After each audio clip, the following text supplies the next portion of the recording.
మెదక్ వెళ్దాం. మెదక్లో మా ప్రతినిధి సునీల్ మనకి అందుబాటులో ఉన్నారు. ప్రధానంగా చూసుకుంటే అక్కడ చెరుకు రైతులు బూడి కొట్టించినటువంటి చక్కెర పరిశ్రమ అనే ఒక వార్త అక్కడ చక్కెర కొడుతున్నటువంటి పరిస్థితి కనిపిస్తుంది. రైతులకు బకాయిలు చెల్లించకుండా మొహం చాటేసినటువంటి అధికారులు, అలాగే ట్రైడింగ్ షుగర్స్ పరిశ్రమలో ఘరానా మోసం జరిగినటువంటి పరిస్థితి కనిపిస్తోంది.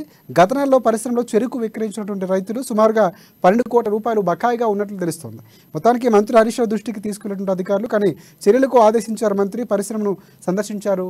కలెక్టర్ కానీ ఎమ్మెల్యే కానీ సందర్శించినటువంటి పరిస్థితి కనిపిస్తుంది. పూర్తిగా అక్కడ ఉన్నటువంటి పరిణామాలపై మా ప్రతినిధి సునీల్ అందిస్తారు. సునీల్, చెప్పండి, పూర్తి అప్డేట్స్ ఏంటి? సంగారెడ్డి జిల్లా జహీరాబాద్ నియోజకవర్గంలోని కొత్తూరు బిలో ఉన్నటువంటి ట్రైడెంట్ చక్కెర పరిశ్రమకు సంబంధించి రైతులు గత మే నెలలో పూర్తిగా చెరుకును పరిశ్రమకు సరఫరా చేసినటువంటి పరిస్థితి ఉంది. ఈ నేపథ్యంలో చెరుకుకు సంబంధించినటువంటి డబ్బులు రైతులకు సుమారు 12 కోట్ల 5 లక్షల మేర ఇవ్వాల్సి ఉండగా, మరోవైపు పరిశ్రమలో పనిచేసినటువంటి కార్మికులకు కూడా గత 5-6 నెలలుగా పరిశ్రమ యాజమాన్యము జీతాలు చెల్లించినటువంటి పరిస్థితి ఉంది. ఈ నేపథ్యంలో రైతులు ఈ విషయాన్ని మంత్రి హరీష్ రావు దృష్టికి తీసుకెళ్లగా మంత్రి హరీష్ రావు వెంటనే స్పందించారు. జిల్లా కలెక్టర్ డాక్టర్ శరత్ కు ప్రత్యేక ఆదేశాలు ఇవ్వడం జరిగింది. వెంటనే పరిశ్రమను పరిశీలించాలని చెప్పడం జరిగింది. దీంతో కలెక్టర్ డాక్టర్ శరత్ తో పాటు సంబంధిత అధికారులు, స్థానిక ఎమ్మెల్యే మాణిక్రావు కూడా పరిశ్రమను సందర్శించడం జరిగింది. ఈ సందర్భంగా పరిశ్రమకు సంబంధించినటువంటి ఆస్తులను కూడా వారు పరిశీలించడం జరిగింది. పరిశ్రమలో ఉన్నటువంటి యంత్రాలను కూడా వారు పరిశీలించడం జరిగింది.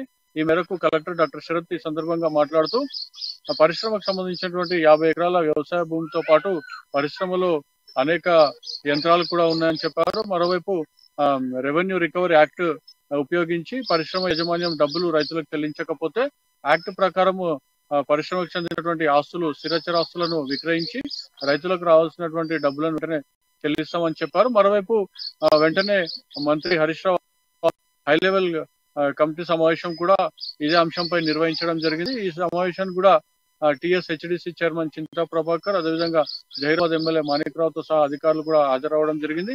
ఆయన ప్రత్యేక ఆదేశాలు ఇవ్వడం జరిగింది. రైతులకి ఎలాంటి ఇబ్బందులు కానీ ఆలస్యం కానీ జరగకుండా వెంటనే రైతులకు రావాల్సినటువంటి డబ్బులను చెల్లించాలని చెప్పి కూడా మంత్రి హరీష్ రావు ఆదేశించారు. ఈ మేరకు అధికారులు ఎప్పటికప్పుడు మానిటరింగ్ చేస్తూ ఈ కార్యక్రమాన్ని నిర్వహించాలి. ఎందుకంటే రైతులకు చాలా ఇబ్బందులు ఉంటాయి. పరిశ్రమకు సంబంధించినటువంటి యాజమాన్యం స్పందించకపోతే చట్ట ప్రకారం తీసుకోవాల్సిన చర్యలు కూడా తీసుకోవాలని చెప్పి కూడా మంత్రి హరీష్ రావు స్పష్టమైన ఆదేశాలు ఇవ్వడంతో కలెక్టర్ డాక్టర్ శరత్ కూడా ఈ అంశాన్ని చాలా సీరియస్ గా తీసుకున్నారు. ఖచ్చితంగా రైతులకు న్యాయం చేస్తామని చెప్పి కూడా కలెక్టర్ డాక్టర్ శరత్ ఇప్పటికే ప్రకటించినారు.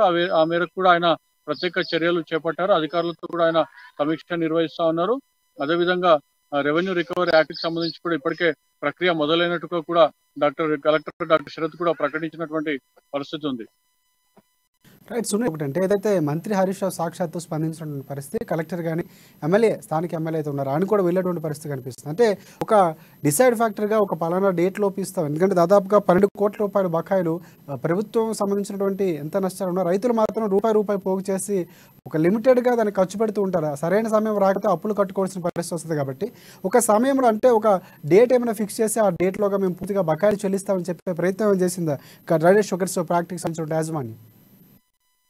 రెవెన్యూ రికవరీ యాక్ట్ ప్రకారమే ఖచ్చితంగా వాటి సంబంధించినటువంటి పరిశ్రమకు సంబంధించినటువంటి స్థిరచరాస్తులను విక్రయించాల్సి వస్తుంది. అయితే దానికి కొంత ప్రక్రియ ఉంటుందని చెప్పవచ్చు. ఎందుకంటే యాజమాన్యం స్పందించకపోతే ఖచ్చితంగా రెవెన్యూ రికవరీ యాక్ట్ ప్రకారం ఖచ్చితంగా వాళ్ళకి ఉన్నటువంటి స్థిరాస్తులకు సంబంధించి ఒక పూర్తి స్థాయిలో లెక్కలు వేయాల్సి ఉంటుంది. అదేవిధంగా వాటికి సంబంధించి విక్రయించేందుకు కూడా టెండర్లు పిలవాల్సి ఉంటుంది. ఈ ప్రక్రియ అంతా కూడా కొంత ప్రక్రియ దీర్ఘకాలంగా కొనసాగే పరిస్థితి ఉంటుంది. కాబట్టి ఖచ్చితంగా పరిశ్రమ స్పందించేందుకు కూడా పరిశ్రమ యజమానులు స్పందించేందుకు కూడా నోటీసులు ఇస్తున్నామని చెప్పి కూడా కలెక్టర్ డాక్టర్ శరత్ తెలిపినటువంటి పరిస్థితి. పరిశ్రమ యాజమాన్యం స్పందించి ఖచ్చితంగా రైతులకు ఇవ్వాల్సినటువంటి డబ్బులు. రైట్ సునీల్, ఒకటి అంటే ప్రధానంగా అంటే ఇంత బకాయిలు చెల్లించకుండా ఇంత జాప్యం జరగడానికి, ఇంత ఆలస్యం చేయడానికి అలా ప్రధాన కారణం ఏంటి అనేది మాత్రం ఏమైనా తెలిసింది ఎంతవరకు?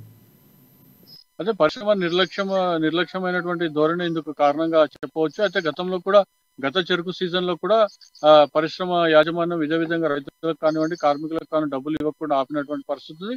మళ్ళీ చెరుకు సీజన్ వచ్చినప్పుడు మళ్ళీ పాత బకాయిలు అన్నింటినీ కూడా చెల్లించి మళ్ళీ చెరుకులను కొనుగోలు చేయడం జరిగింది.